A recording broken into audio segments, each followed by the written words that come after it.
Bernardo Hussein fue el primer premio Nobel de Medicina de nuestro país y el primer latinoamericano en recibir la distinción en ciencias.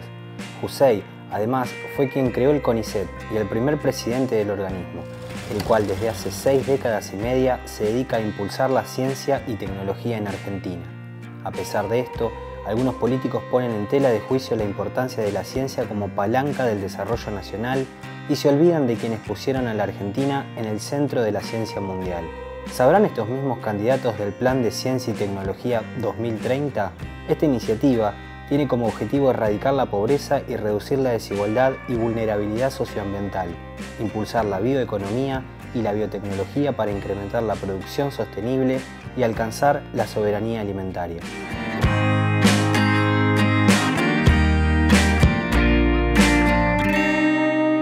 Bienvenidos a Mirada Soberana. En el programa de hoy vamos a hablar sobre los objetivos del Plan Nacional de Ciencia, Tecnología e Innovación 2030, que ya cuenta con media sanción en el Senado y que ahora quedó en condiciones de ser debatido en el plenario de la Cámara. Para saber de qué se trata este proyecto, estamos con uno de sus impulsores, redactores, Diego Hurtado, que actualmente es secretario de Planeamiento de Políticas de Ciencia, Tecnología e Innovación y vicepresidente de la Comisión Nacional de Energía Atómica. ¿Cómo estás, Diego? ¿Qué tal, Tomás? Gracias por la entrevista. Por favor, a vos. Diego, comentanos un poco de qué se trata este Plan Nacional de Ciencia 2030 y cuáles son sus principales objetivos. Bien, el Plan Nacional de Ciencia, Tecnología e Innovación 2030, ¿no? Así es el nombre completo. Lo empezamos a trabajar en el plan en diciembre del 2019. El gobierno anterior había dejado discontinuado el Plan Argentino Innovadora 2020, con lo cual tuvimos que volver a proponernos que nuestro país tenga un plan nacional. Fue un trabajo arduo de más de 2 años y medio. Participaron todos los actores. Cuando digo actores, pienso en actores institucionales, empresariales, gremiales, que entendíamos que eran los actores relevantes, que no podían dejar de ser una voz que opinara respecto de cómo debe ser un plan nacional de ciencia y tecnología para nuestro país.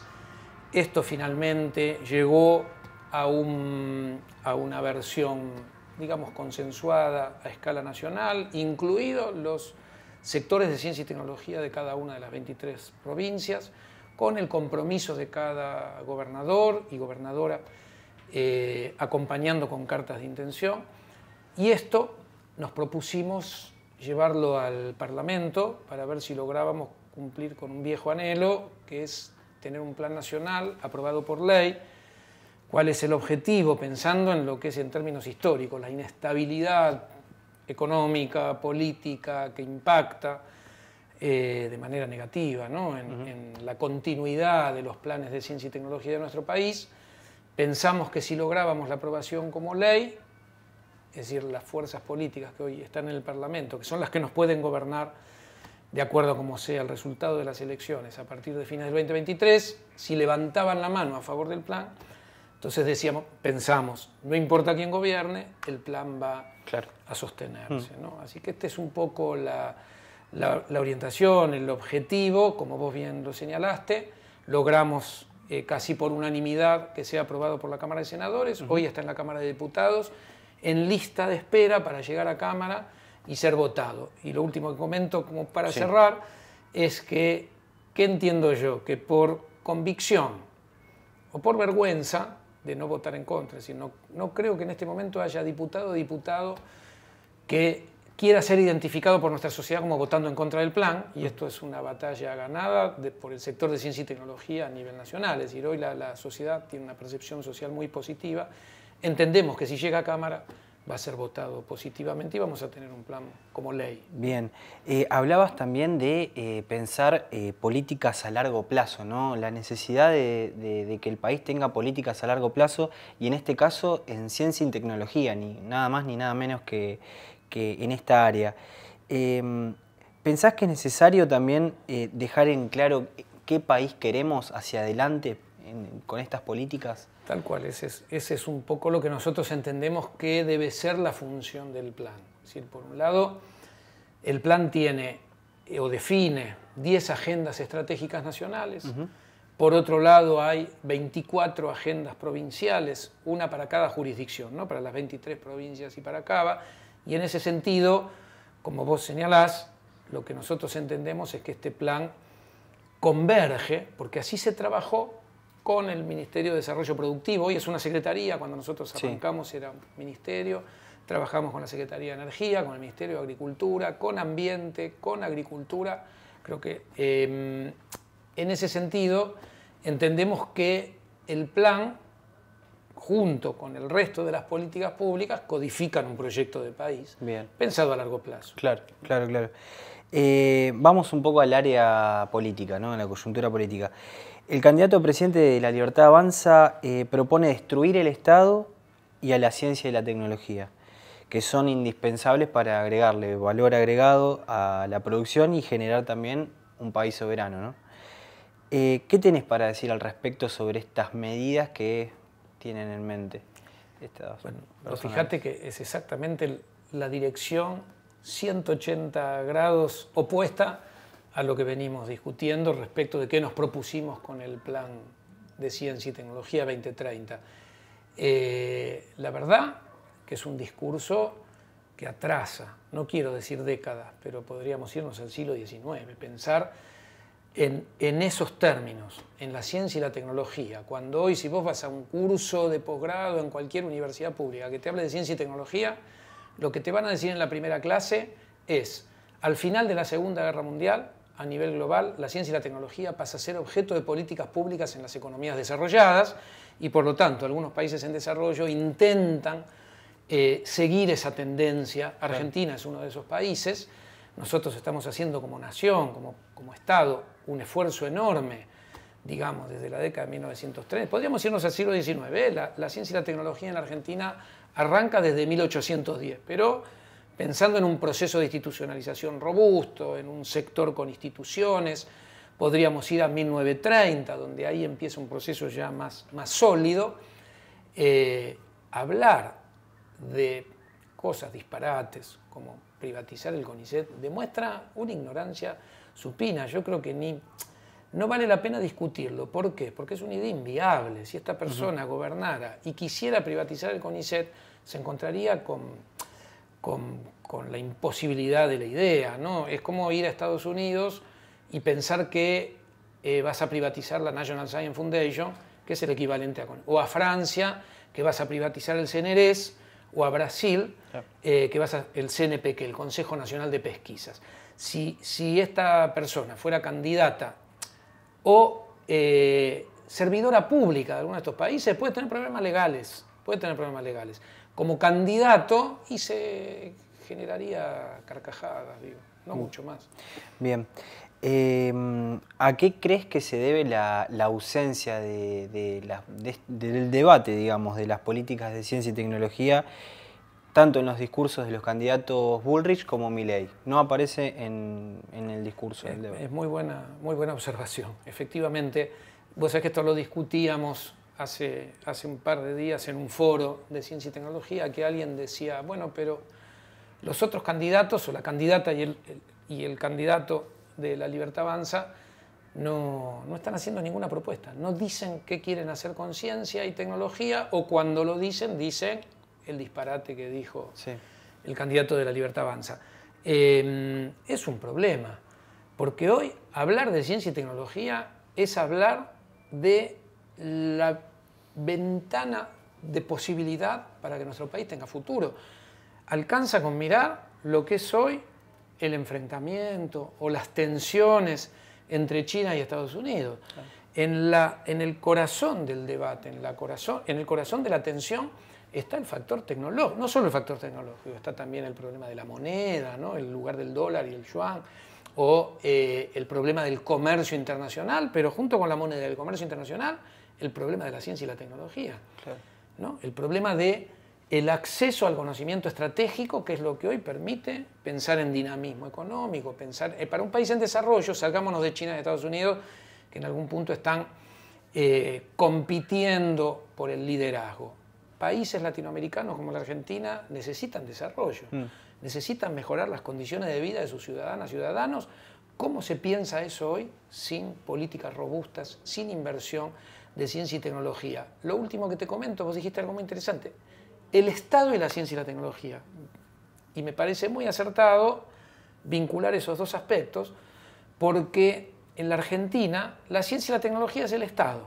Ahí tenemos un problema que probablemente sea para discutir largo en otro momento, pero que tenemos un sector privado que, comparado con las economías desarrolladas, invierte muy poco en investigación y desarrollo, y ahí es donde aparece que la única posibilidad de desarrollar política para responder a las demandas de una economía, responder a las demandas de la política de desarrollo social, es el Estado invirtiendo en conocimiento. Claro. Si pudiéramos atraer inversión privada, bienvenido. Si ganáramos las elecciones, si nuestra fuerza política gana las elecciones y tenemos 4 años más, vamos a seguir haciendo los mismos esfuerzos que hicimos estos 4 años para aumentar la inversión privada, pero hoy es un actor ausente. Necesitamos la inversión de aquellos sectores que hoy tienen niveles de facturación, aquellos sectores empresariales, digo, que tienen niveles de facturación que les permitiría invertir en investigación y desarrollo. Bien. Bueno, para los que no lo saben, Diego, el campo de estudio de Diego es la historia de la ciencia en Argentina, ¿no? ¿Cuál fue el mejor momento que atravesó la ciencia y la tecnología en el país? ¿O los mejores momentos, los más destacados? Buena pregunta. Está muy buena la pregunta, me haces pensar, pero yo, es decir, podríamos señalar algunos otros momentos alternativos al que te voy a señalar yo. Déjame justificar por qué. Bien. Yo te voy a decir que es el periodo 2003-2015, indudablemente. Porque en otros momentos, pensando desde 1810 hasta ahora, ¿no? Podés encontrar hitos positivos, ¿no? Momentos muy interesantes, como la creación de alguna institución, o el momento en el que vuela el Pulqui 2, ¿no? Digo, me vino ahora el Pulqui, pero podríamos pensar en el primer reactor de investigación que pone en marcha la Argentina, o el premio Nobel de Husay, o el premio Nobel, pero son hitos a los que les falta el proceso histórico. Cuando uno va al periodo 2003-2015, ves por primera vez en la Argentina, de manera muy consistente, hay que ver la película, ¿no? Porque en el año 2003 la Argentina era un país que venía de la crisis del 2001 con un estado devastado. Pero lo que se ve rápidamente a partir del 2003 es asumir un presidente que rápidamente se propone recuperar las capacidades del Estado Nacional después de 25 años de desindustrialización, de estigmatizar el Estado, toda la culpa era del Estado, y durante los 90 una de las grandes consignas de este neoliberalismo nefasto que le tocó a América Latina era achicar el Estado. Bueno, así nos dejaron, ¿no? En el abismo del 2001. Cuando Néstor Kirchner asume en 2003, se ve muy rápidamente una intención muy clara de recuperar las capacidades del Estado y, como parte de las capacidades del Estado, las capacidades científico-tecnológicas. Ahora, vos sacás una fotografía del estado de la ciencia y la tecnología en 2003 y sacás una fotografía en 2015 y es asombroso lo que ocurre en esos 12 años. Y yo te puedo dar hitos muy, así un poquito desilvanados, porque necesitaríamos mucho tiempo para entender el proceso. Pero la producción pública de medicamentos, la Argentina tenía 7 laboratorios públicos en 2003, con el 60% de nuestra población sin acceso a medicamentos básicos. En 2015 teníamos 39 laboratorios públicos, con una Agencia Nacional de Laboratorios Públicos aprobada por ley que coordina a estos 39. Eso siguió, hoy tenemos 43 laboratorios públicos. El sector nuclear era un sector que en la Argentina parecía que se le había evaporado a nuestro país, después de más de 4, 45, 50, iba a decir 4 décadas, pero un poquito más, de años vinculados a un esfuerzo enorme de nuestro país por apostar a la tecnología nuclear, y los 90 nos dejaron casi sin sector nuclear. Vemos el relanzamiento del sector y vemos la recuperación del Centro Tecnológico de Pilcanilleu, la puesta en marcha de Atucha 2, un plan nacional de medicina nuclear. El proyecto que se pone en marcha venía desde hace muchos años, pero que se pone en marcha con inversión concreta del reactor CAREM. Lo mismo con el reactor RA10. Vamos al sector satelital, la creación de la empresa ARSAT, la puesta en órbita de ARSAT 1, ARSAT 2, el SAC-D Aquarius, satélite de observación, los otros dos de telecomunicaciones. Así podríamos seguir toda la tarde, yo citándote hitos, como en lo que tiene que ver con software, servicios informáticos. Argentina exportaba $200 millones al 2003, termina exportando 1.200 millones de dólares al 2015. La población de investigadores de CONICET, investigadoras, investigadores, becarios y becarias, se triplica. Esto es increíble. Quiero decir, increíble desde qué parámetro, desde la mirada retrospectiva de qué pasó antes del 2003. Claro, veíamos una población científica estacionaria que crecía un poquito, descendía, es decir, veíamos este proceso pendular de la Argentina impactando sobre el sector de ciencia y tecnología. Claro. Y de pronto vemos entre 2003 y 2015 un sector que empieza a generar impacto hasta, yo diría, sectores de la industria, en sectores de la producción, algo que fue anhelado en términos históricos durante todo el siglo XX. La Argentina buscó maneras y estrategias de ver cómo hacer para que la ciencia y la tecnología lograran enraizarse o conectarse con sectores de la producción. Bueno, esto empezó a ocurrir por primera vez en nuestro país entre 2003 y 2015. Bien. Nuestro país es el octavo con mayor extensión territorial del mundo y solo el 30% de la tierra tiene la humedad necesaria para el cultivo. Nuestro campo puede, con el dominio de la tecnología, expandir la tierra cultivable y convertir a la Argentina en el proveedor que sería el 40% de lo que serían las proteínas del mundo. Mi pregunta es, ¿qué país desarrollado hoy por hoy no invierte en ciencia y tecnología teniendo estos datos sobre la mesa, ¿no? Tal cual. La Argentina hoy está en una encrucijada que yo entiendo, creo que no soy el único, porque también lo escucho yo, que sé, nuestro candidato a presidente, Sergio Massa, lo está evaluando de esta misma manera, pero la verdad que nosotros del Ministerio de Ciencia lo veníamos trabajando desde mucho antes de alcanzar esta coyuntura electoral de hoy, que es un país que tiene una enorme oportunidad. Hoy vos mencionabas alimentos, déjame poner junto con el eje de los alimentos la transición energética. Hoy el problema del cambio climático pone al planeta en las puertas de una posible catástrofe que habría que poder evitar a partir de lo que llamamos transición energética, es hacer transicionar todas las matrices energéticas nacionales hacia energías renovables y energías limpias. Cuando uno mira el territorio, como vos señalabas, ves que nuestro país tiene los mejores vientos del planeta en la Patagonia.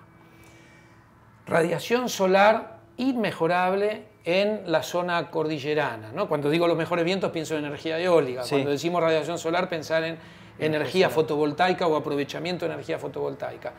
Capacidad hidroeléctrica, todavía nos queda un caudal importante, no tengo la cifra, pero bastante, por lo menos un par de miles de megavatios de incorporación de energía hidroeléctrica, y de hecho estamos con dos grandes centrales hidroeléctricas, ¿no? Sepernik y Néstor Kirchner.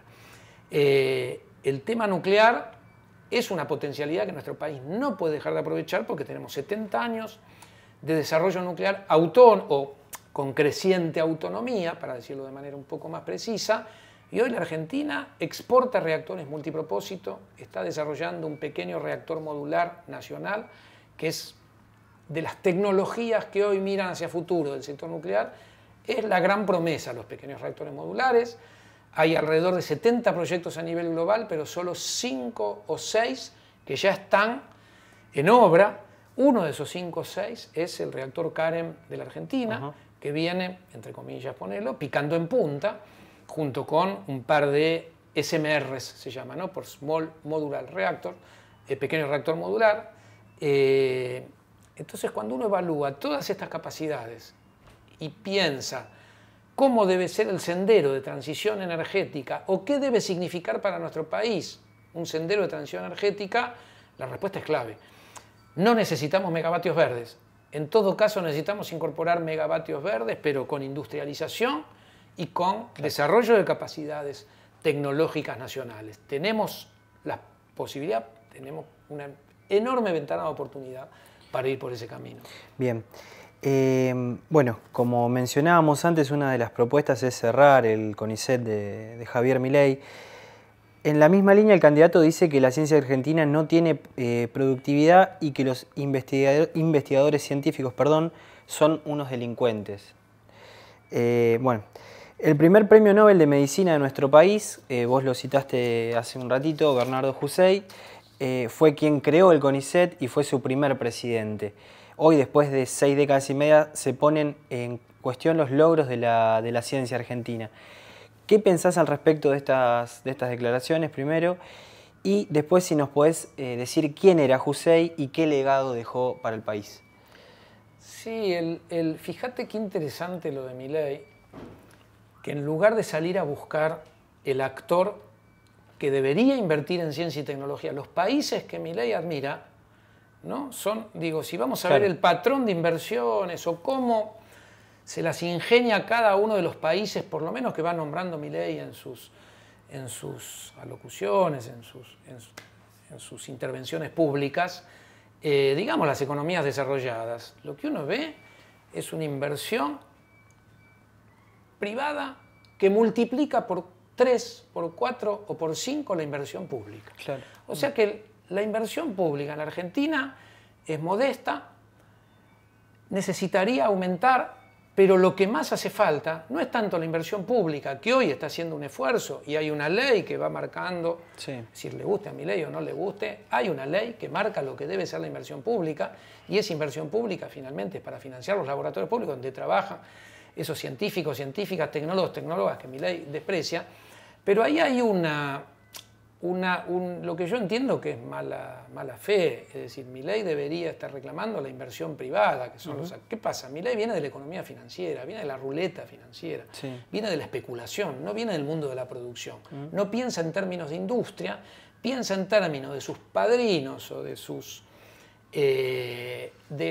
jefes, digo, económico-políticos, viene del mundo financiero, tiene sus jefes, que no piensan en términos productivos. Entonces, todo lo que no sea jugar a la ruleta financiera pareciera ser que es un gasto que hay que eliminar. Claro.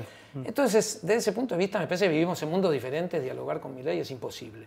Lo que está claro es que el discurso de Milei no se aplica en ninguna economía desarrollada del planeta. No hablemos de economías en desarrollo, donde a veces se las puede estigmatizar. Digo, porque finalmente son países que tienen enormes problemas. La Argentina tiene el problema de la inflación, tiene grupos concentrados que en algún sentido juegan en contra de un proyecto de democracia con mayor equidad, con mayor ampliación de derechos. Punto uno, me parece que Milei está en otro paradigma, no hay posibilidad de diálogo con esa mirada.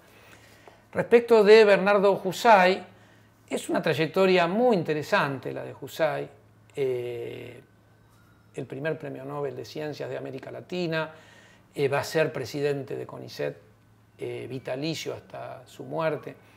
Fue un científico que formó una escuela de premios Nobel. Fíjate qué interesante esto, que pasa, perdón por la metáfora, iba a decir, con el fútbol. Digo, vos decís, tenés a Di Stéfano y después lo tenés a Maradona y después lo tenés a Messi. Y uno podría decir, che, pero qué suerte que tiene la Argentina, que nacen acá. Claro. Y dice, mirá, no sé si es suerte. De la misma manera que Alemania tuvo a Einstein, tuvo a Max Planck, tuvo a Heisenberg. Qué suerte que tuvo Alemania, que tuvo a los mejores físicos de la primera parte del siglo. Bueno, no es una suerte acompañada, ¿no? Es una suerte vinculada a políticas públicas, educativas, que hizo. Bueno, en la Argentina pasa con la escuela de Bernardo Hussein, ahí hay una escuela de ciencias médicas y bioquímica, que genera 3 premios Nobel. Esto para un país en desarrollo es notable, es difícil. Y vos sabés que donde hay cumbres, además alrededor de las cumbres, es decir, la Escuela de Medicina de la Argentina es enormemente robusta y los picos son los premios Nobel, pero al lado de los picos tenés también una playa de científicos, científicas de primera línea. Eso explica que hoy la Argentina tenga la biotecnología que tiene, las capacidades que tuvo para responder a la pandemia, a pesar de haber tenido un gobierno como el de Macri, que generó una devastación del sector científico. Nos había dejado sin Ministerio de Ciencia. Cuando asume Alberto y Cristina, a 3 meses se desencadena una pandemia, es decir, no hubo tiempo para recuperar el sector, y sin embargo ahí había una comunidad científica que supo responder, a pesar de la bajísima inversión o desinversión de los 4 años de macrismo.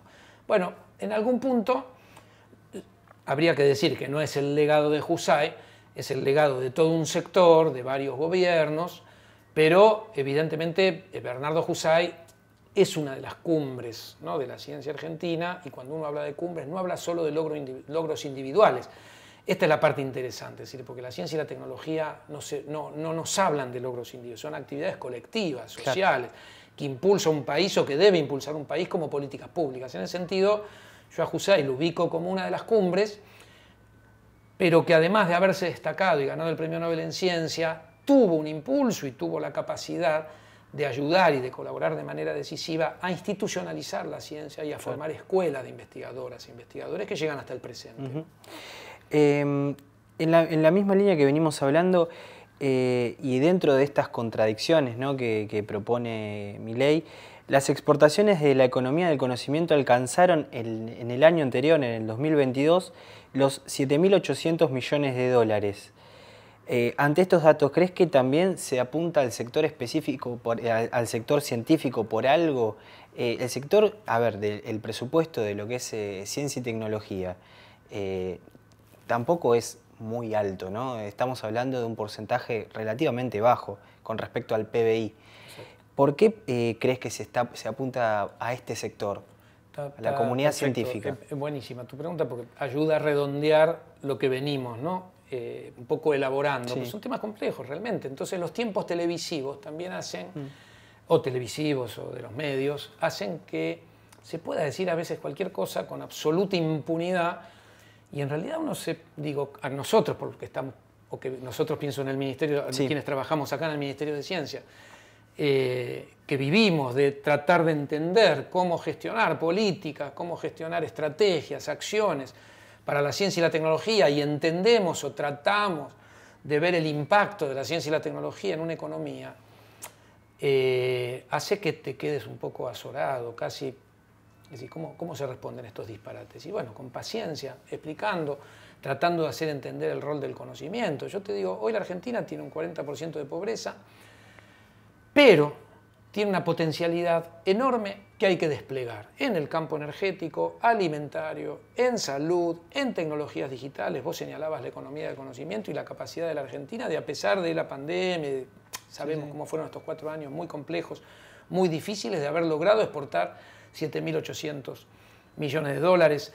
Tenemos tecnología satelital, capacidad para producir nuestros propios satélites. Tenemos muy buenas ciencias sociales que te ayudan a entender qué es lo que necesita nuestro país, a mapear la Argentina con conocimiento. Yo le pregunto a las 2 otras fuerzas políticas que no hablan de ciencia y tecnología, cuando piensan en cómo mejorar las condiciones laborales, cómo generar fuentes de trabajo digno y calificado, cómo generar a los profesionales y las profesionales, cómo mejorar los índices de producción, de exportación de valor agregado, ¿cómo lo piensan hacer si no es invirtiendo en la producción de conocimiento científico? Yo plantaría una cámara y les haría esta pregunta y preguntaría y repreguntaría hasta que lograran balbucear algo. Y yo te aseguro que te sorprendería, porque primero, no hay otro camino, eso uno lo aprende de la segunda mitad del siglo XX. Es decir, cualquier país desarrollado o aquellos países que se desarrollaron en la segunda mitad del siglo XX, pensando en Corea, Taiwán, Singapur, el este asiático, ¿no?, que son, o aquellos países que hoy integran los BRICS, que llamamos países emergentes. Sí. Bueno, además de cuestiones geopolíticas, además de tomas de decisiones vinculadas a factores productivos, lo que no falta es una apuesta potente al desarrollo de capacidades científico-tecnológicas. Sin eso, no hay manera de que puedas dar un solo paso en un sendero de desarrollo. Cuando hablamos de desarrollo pensamos en mayor equidad, en ampliación de derechos, en generación de trabajo digno. Cuando decimos trabajo digno, ¿no? Hablamos de trabajo con derechos, Sí, en políticas sociales, yo qué sé, cuando uno piensa hoy en algún país europeo, bueno, no digo que Argentina pueda ser pronto o alcanzar el estándar de un país desarrollado europeo, pero Argentina es un país de ingresos medios que con buenas políticas y continuidad, más siguiendo en la senda que se había iniciado entre 2003 y 2015, insisto con esto, porque habíamos llegado al 2015 rompiendo muchas de las barreras que históricamente nuestro país no había logrado superar o romper en términos de avanzar hacia el desarrollo. En estos 4 años algo logramos retomar. Bueno, ahí tenemos un umbral de los 4 años que siguen, donde entendimos cómo tienen que ser las políticas, tenemos enormes aprendizajes entre 2003 y 2015, también algunos aprendizajes entre 2019 y 2023. Está el problema de la transición energética, la demanda mundial de alimentos, la demanda mundial de energía, donde Argentina también es. Así que parece que lo único que necesitamos es saber votar. Bien. Para concluir, después de muchos años aparece un funcionario político que indirectamente manda a lavar los platos, ¿no? a los científicos argentinos. ¿Qué reflexión puedes hacer para cerrar? Primero, recordar que cuando el ministro Cavallo, ¿no? Fue un personaje nefasto, cuando uno ve lo que hizo Cavallo en los 90 con la ciencia y la tecnología, gran parte de lo que vino después se entiende también por haber dejado un país en algún sentido desarmado, ¿no? Desarticulado, desmembrado, sobre todo en sus capacidades para acompañar a su industria, para acompañar a su agro, a las políticas de salud, a las políticas de producción de alimentos, de soberanía alimentaria. Cavallo manda a lavar los platos a una socióloga, Susana Torrado, especialista en demografía, una de las grandes demógrafas que tuvo América Latina, porque a Cavallo lo que no le había gustado era una publicación de Susana en la cual Susana Torrado lo que mostraba era la estructura socioeconómica de la Argentina. Claro, que contradecía de plano a la ficción de este neoliberalismo lumpen de los 90, que parecía que la Argentina iba por un sendero de despegue, porque finalmente estábamos entregando todos los bienes públicos al sector privado, estábamos extranjerizando la economía, poniéndole el monito al proceso de desindustrialización que había iniciado Martínez de Hoz. Eso teníamos todo el coro, ¿no? De los think tank neoliberales diciendo que finalmente la Argentina había entrado al mundo, teníamos 2 dígitos de pobreza, teníamos absoluta desarticulación de políticas públicas, y eso es lo que se festejaba, y Susana Torrado, con una fotografía modesta de lo que le permitió diagnosticar su investigación, mostraba que en realidad la Argentina se estaba yendo por el abismo, como efectivamente pasó algunos años después, y ahí fue que viene Cavallo y dice, bueno, que estos científicas, no recuerdo la frase, que se vayan a lavar los platos. Digo porque era una mujer, por eso la manda a lavar los platos, ¿no? Ahí también hay un componente de género importante. Dicho esto, yo creo que no hay más nada para hablar. La sociedad argentina valora muchísimo la ciencia y la tecnología. En este Ministerio de Ciencia y Tecnología se hacen encuestas periódicas, con cierta periodicidad, respecto de percepción pública de la ciencia y la tecnología. Y para el Ministerio también fue aprendizaje, cómo ir mejorando esa encuesta para tratar de ir entendiendo cómo las argentinas, los argentinos representan el sector de ciencia y tecnología. Y lo que estamos viendo en la última encuesta que hicimos hace poquito es que hay una valoración altísima de nuestra sociedad de la ciencia y la tecnología. Así que yo creo que cuando Milei hace esas afirmaciones o cuando una candidata como Bullrich se hace la olímpica distraída respecto de qué va a hacer con ciencia y tecnología, pues sabemos lo que va a hacer lo mismo que hizo Macri, más rápido. Lo dicen. ¿Qué hizo Macri con la ciencia y la tecnología? La desfinanció a escalones durante los 4 años, degradó las instituciones y desmanteló todos los proyectos estratégicos. Bueno, si Bullrich dice que va a hacer lo mismo, más rápido es lo que va a hacer. Es decir, esta gente atrasa varias décadas.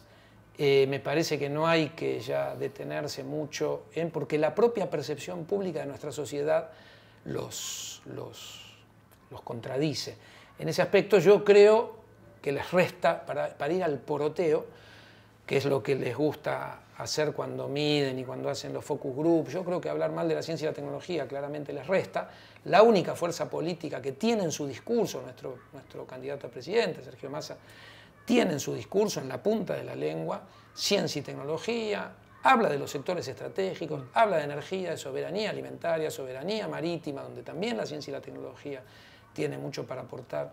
Así que me parece que en ese sentido, repito lo que dije un poquito en broma cuando terminé la pregunta, de responderte la pregunta anterior, realmente es un problema, yo creo, primero de militancia para poder contrarrestar estos mensajes que llegan por las redes, que son muy entrópicos, ¿no? En el sentido de que generan mucho desorden en la capacidad de nuestras ciudadanas y ciudadanos de poder hacerse una idea de qué es lo que necesita nuestro país o cuáles son los logros. Bueno, eso se logra contrarrestar con militancia, pero también con los ejemplos concretos que logró nuestro país. Y me parece que mostrar Tecnópolis, mostrar los ARSAT, mostrar hoy la gente joven que tenemos, hoy el principal físico del planeta, trabaja en Princeton, se llama Juan Maldacena, es un producto de nuestra escuela, del Instituto Balseiro. Digo, las cosas que logró nuestro país son increíbles a pesar de las políticas de este neoliberalismo dependiente y subordinado. Así que ahí está el futuro, ¿no? de nuestro país. Gracias, Diego. No, gracias a ustedes por la posibilidad.